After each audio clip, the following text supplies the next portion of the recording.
Welcome back to Gen Z Bible Study as we continue on in Genesis chapter 4. We covered the first half of the chapter last time, talking about this very unfortunate story of how Cain, the first child of Adam and Eve, ends up killing his brother out of jealousy, his brother Abel. We're not off to a really good start in humanity here. The very first child to be born ends up being a murderer. But this is what happened, and now we're going to be looking at, I guess, some of the things that follow this event.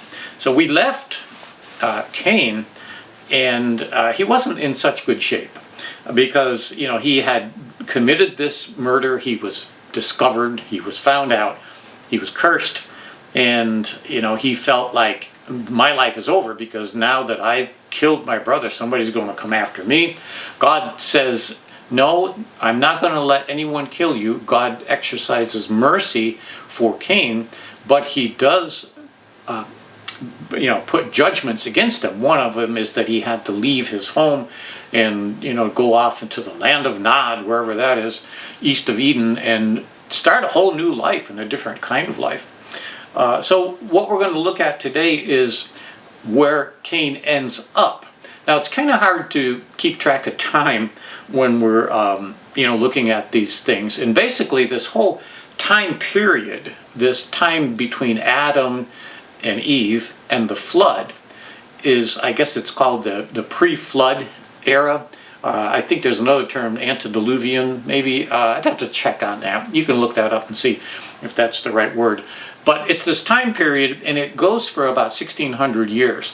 If you look at the genealogies, all these records of people and who had this kid and how old he was and all this stuff, you sort of add it together, and you end up getting a time period of about 1,600 years for the time between Adam and the flood. A lot can happen in 1,600 years. The thing is, we don't really know a lot of details about that time period. It's kind of a mystery, and archaeologically, there was this flood that basically covered all of that up. And, there's some very interesting things sometimes that surface in terms of archaeology, things they dig up and they can't quite figure out, how they fit into history. So that's a whole other thing you could get into, and it is kind of interesting. But the point is, we don't know a lot about this time, but this one section of scripture that we're going to read right now, Genesis 4, the last half, kind of gives us a little window into what was going on at that time and the types of things that were happening. So we begin, and we left off at Genesis 16, so we're going to start at Genesis 4:17 now, where it says that Cain made love to his wife, and she became pregnant and gave birth to Enoch. Cain was then building a city, and he named it after his son Enoch. So I guess you could tell from this that a lot has happened. I mean, Cain, as I said, we left him in really bad shape. He didn't know if he was going to live or die. He was cast off of his farm. Remember, he was a farmer, and he probably invested like most of his life into this plot of land that he was working on, but he was cast away from that. And now we find out he's no longer a farmer, but he's living in the city. In fact, he's building a city. And for some reason, this whole life change was really a result of his sin. I don't get the impression that he wanted to have all these things happen to him and to be cast out as he was. But as we said before, there's always some kickback whenever you commit any kind of sin. So it is interesting that we find him having built this city, and that also he names it after his first son, Enoch. It seems like he's trying to build a legacy for himself. Having a son, naming the city after his son, and coming from one point where he couldn't see any future at all, now maybe this kind of pushed him in this direction to build this legacy so that people would remember who he was. So anyway, this is where we start out, and we read the next verse. We'll learn a little bit more. To Enoch was Cain's son, was born Irad, And Irad was the father of Mehujael. Mehujael was the father of Methusael, and Methusael was the father of Lamech. That's how these genealogies work. You know, so-and-so was the father of so-and-so, and sometimes it says how old they were when, you know, they had their sons, and that's where we get a lot of information about the timing in the Bible and, you know, how it all fits together. So anyway, these ends up being the grandsons of Cain. We're going to follow this line of descendants from Cain. And you have to keep in mind the fact that Cain wasn't the only descendant of Adam and Eve. And so as time goes on, you start with Adam and Eve, and each of the children they have end up having their own family line. So we're just looking at one part of the descendants of Adam and Eve when we look at the line of Cain. And for some reason, God put this line in the Bible. You know, we don't get every single name of everyone who existed, but this particular line God has put in the Bible. So we don't know much about these people. We know their names. But the thing about the Bible is, when you know a person's name, sometimes you can learn about them, because names in the Bible very often have meanings. So we can go through these 4 different generations that follow Enoch, you know, these descendants of Cain, and look at each of their names and learn a little bit about them. You know, I was talking to somebody the other day, and we don't really know. I mean, we always name somebody even before they're born sometimes. I'm going to pick out a name for them. Now, we don't really know what the custom was back in that day. I know in Native American culture, they don't name someone until they get a sense of who he is. So I don't know if these names that they had were earned by them, or, you know, if it was more prophetic in the sense that they were named this before they were born, and then these things happened in their lives. But the name Irad, what does that mean? It means fugitive. So we can see this relation, this correlation between this descendant, this would have been the grandson of Cain, and his name means fugitive, which is exactly what his grandfather was. He became a fugitive when he was cast out of his culture and his society. The next guy is named Mehujael, and the meaning of his name doesn't get much better. The meaning of his name is smitten by God. Again, we don't know the details. We don't know how he was smitten by God, or, you know, all the details of that. But that's his name, and, you know, things are not looking really good for this line of Cain. It's almost like they inherited some of the characteristics of you know, who he was.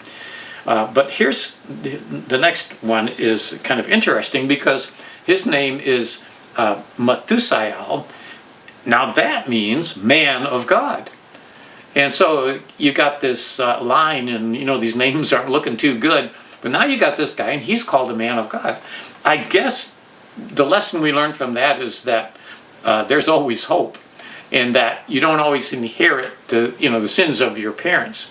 You could see this in the history of the kings of Israel, and you'd have a whole line of kings, and they were wicked, they were doing really bad things, and then somebody would come along, and he was a very godly king, and it just kind of went up and down and up and down through the whole history of all the kings of Israel. So, you know, maybe it was something like that. This Methusael, you know, might have had something good going between him and God. But then his son, his name is Lamech, and his name means powerful conqueror. Wow, okay. The interesting thing about Lamech, his name is powerful conqueror, and we learn a few details about Lamech, and they're kind of interesting. First of all, continuing on in verse 19, it says that Lamech married 2 women. One was named Ada, and the other Zillah. So, what's unusual about that? Well, if you go through the Bible, you find out that a lot of people had more than one wife. But as far as we know, I guess we'd almost have to assume that Lamech was the very first polygamist. And this was not part of God's pattern. It was never God's plan that, you know, men would have more than one wife. You know, God said, let the 2 become one, not the 3 become one.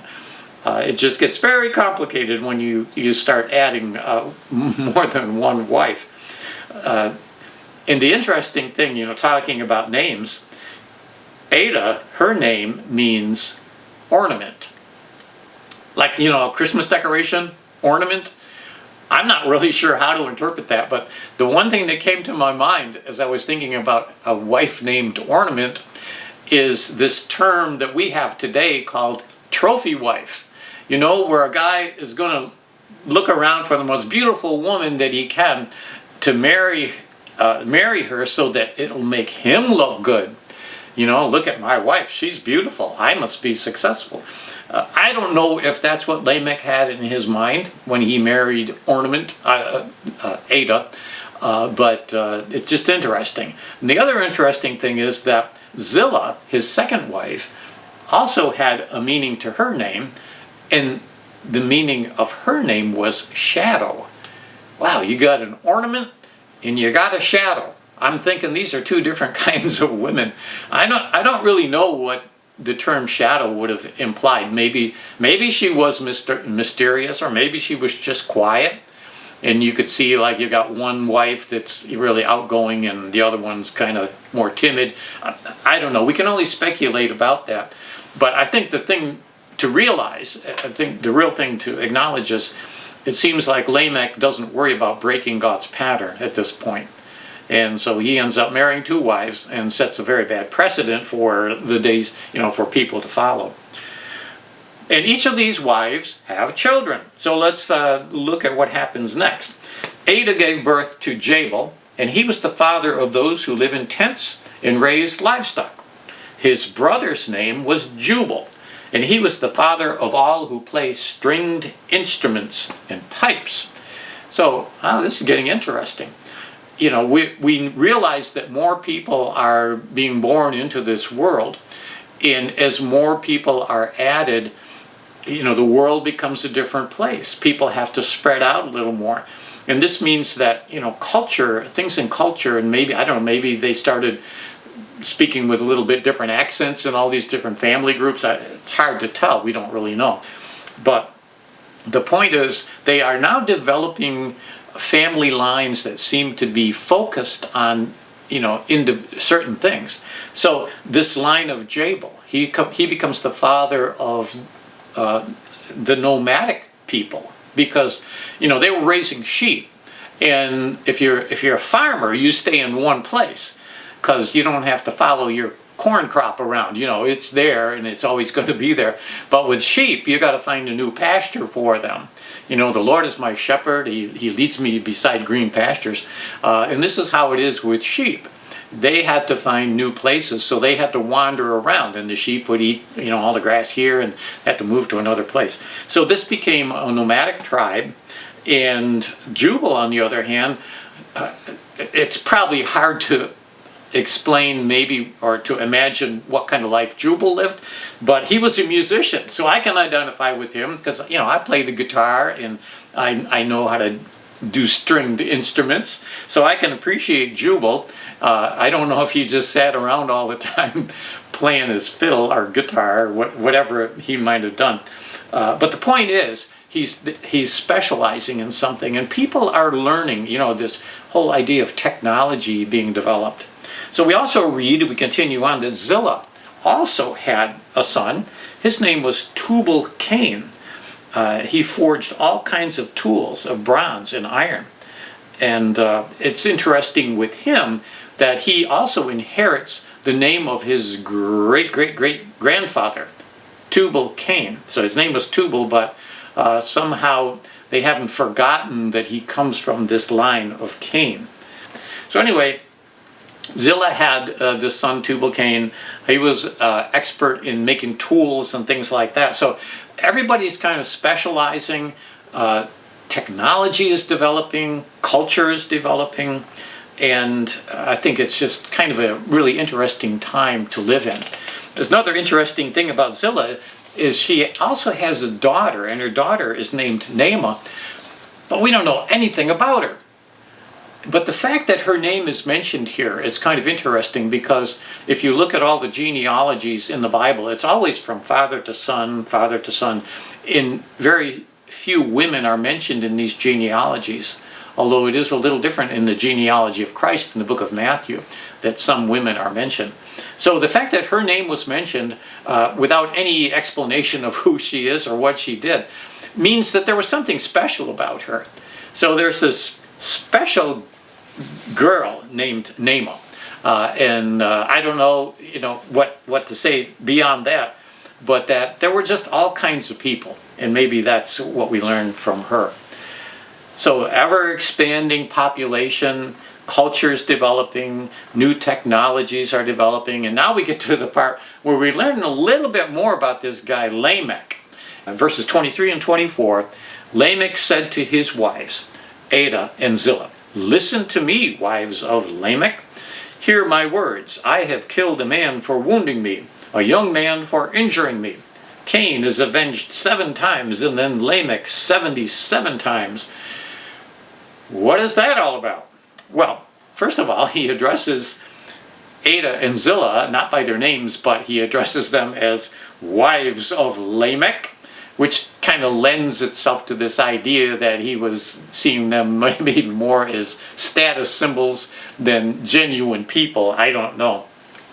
But I'm not earning a lot of respect for Lamech up to this point.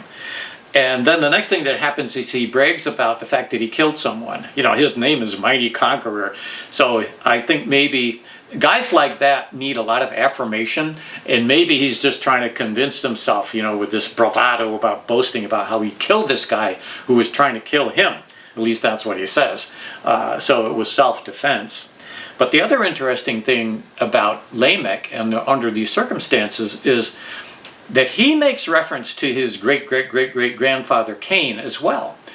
And remembering how God promised to Cain that he would not be killed, that God would protect him.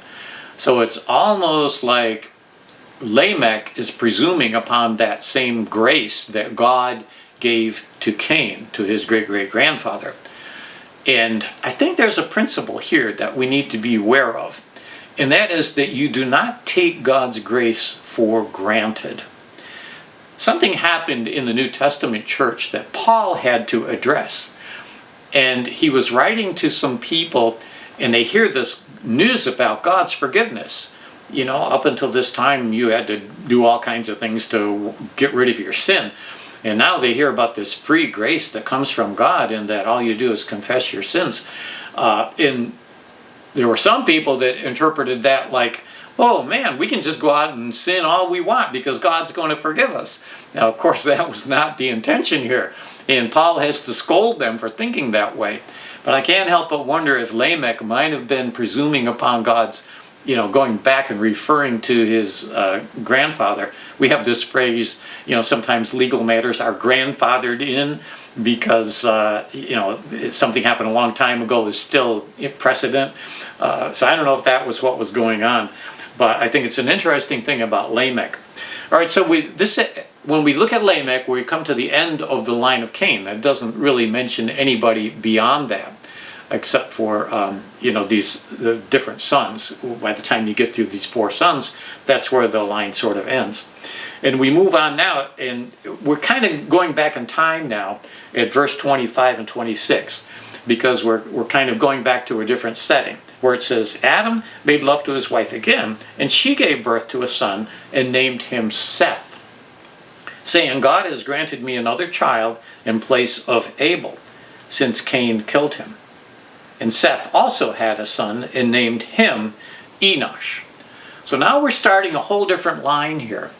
And this son of Adam and Eve, I guess that would be the 3rd son of Adam and Eve, Seth, was given to them as, I guess, kind of a consolation to console them for the fact that they had lost Abel. And, that must have hurt them so deeply to see their first son killing their second son. And unfortunately, this was just another one of those results of the sinful nature that has permeated the world. So Seth was their next son. And from this point on, we're going to get into chapter 5, the genealogy continues now from the line of Seth. And it's interesting to compare those two lines, because the line from Cain goes to a certain direction, and the line of Seth goes in another direction. And you have a whole bunch of different people in the line of Seth.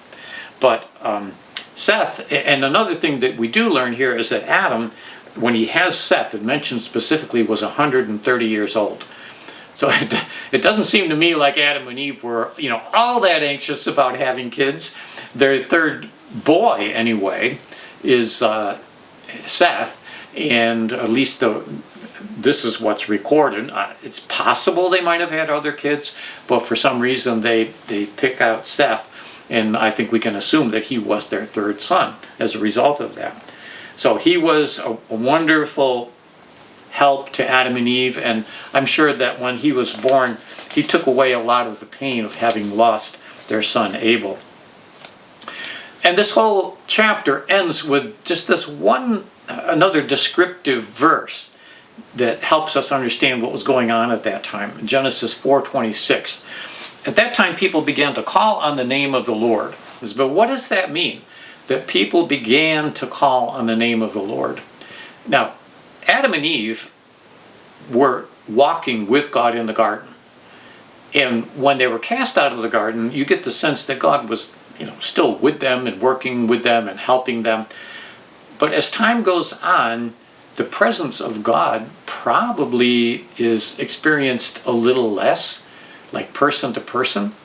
And so now they are consciously honoring God by calling upon his name. And, this is the thing about anybody who is a farmer or a shepherd that we've sort of lost track of, is the fact that we are totally dependent upon God for our lives. And if you're a farmer, you know that. You do everything you can to plant a crop, but, it can be destroyed like in an instant by plagues or insects or whatever. I can tell you that just from what I try to do in my own little garden here. It's a good thing I don't have to depend upon that to stay alive. But back then it was a very important thing, because in order to stay alive, they had to grow their own food. And it was no longer just falling off the trees like it used to. They had to work by the sweat of their brow.